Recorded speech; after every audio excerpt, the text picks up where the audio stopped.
ফুটবলাররা যখন অস্বাস্থ্যকর পানীয় প্রমোট করেন, রোনালদো তখন সাধারণ পানীয় প্রমোট করছেন। ঠিক এই কারণেই তিনি আলাদা। ক্রিস্টিয়ানো রোনালদো একাই একটা পৃথিবীর সমান। 800 কোটি মানুষের পৃথিবীতে রোনালদোর ফলোয়ার্স 100 কোটি। গোটা ইউরোপ মহাদেশে এত জনসংখ্যা নেই। ফেসবুক থেকে ইনস্টাগ্রাম রোনালদোর রাজত্ব সবখানে।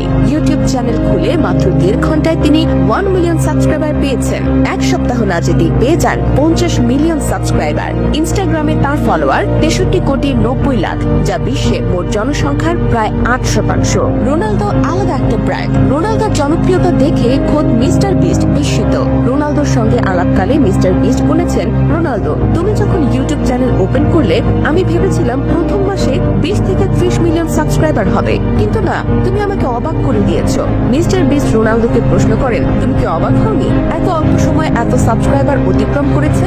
উত্তরে রোনালদো বলেন, ওটা ভালো ছিল, কিন্তু আমি অবাক হইনি। কেনই বা অবাক হবেন? রোনালদো নিজেও জানেন তার জনপ্রিয়তা আকাশ সমান। একবার মাত্র 4 সেকেন্ডে তিনি কোকা-কোলাকে হাজার হাজার কোটি টাকার ক্ষতির মুখে ফেলেছিলেন।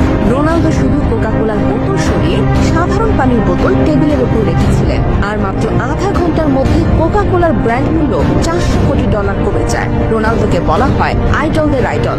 ভিনিসিয়াস জুনিয়র রদ্রিগোরা রোনালদোর মতো করে গোল উদযাপন করে। এমনকি মেসির দেশের তরুণ ফুটবলার গার্নাচো রোনালদোর অন্ধভক্ত।